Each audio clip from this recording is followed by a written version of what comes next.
A takto zloženú 5 eurovku sa pozrite, čo spraví, aký obraz v zrkadle. Diabol prichádza bránou. Ešte z tých hviezdičiek má vytvorené rohy. Poviete si, náhoda, 5 eurovka.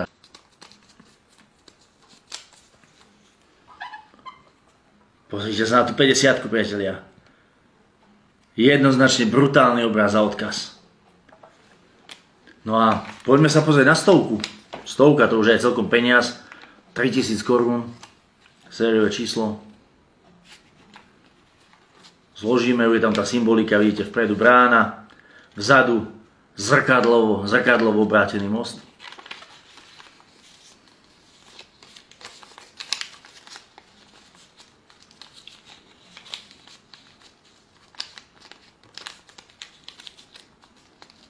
A teraz sa pozrite na to.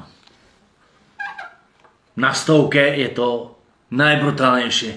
Na 100 to vidno úplne napriamo, diabolská tvár skrytá v eurových bankovkách, v eurobankovkách. Priatelia, nečudujme sa, že Európska únia presadzuje diabolské hodnoty, presadzuje zvrátené hodnoty, presadzuje hodnoty, ktoré normálny človek, nielen kresťan, ale každý normálny človek musí jasne odmietnúť, keď priamo na bankovkách, ktoré prúdia rukami všetkých obyvateľov Európskej únie alebo všetkých, ktorí s tými bankovkami prichádzajú do styku, je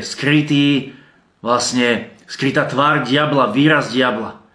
Ak niekto slúži diablovi, tak takéto symboly si samozrejme na tie bankovky dá. Je to, myslím, že jasný dôkaz. A myslím, že Slovensko diablovi slúžiť nechce. A aj to je jeden, aj keď len duchovný dôvod na to, aby sme z únie konečne odišli, pretože cez peniaze, cez tieto diabolské peniaze chcú úplne ovládnuť naše životy a my musíme z únie odísť skôr, ako sa im to definitívne podarí. Priatelia, poďme do toho, dokážeme to, Slovensko bez únie.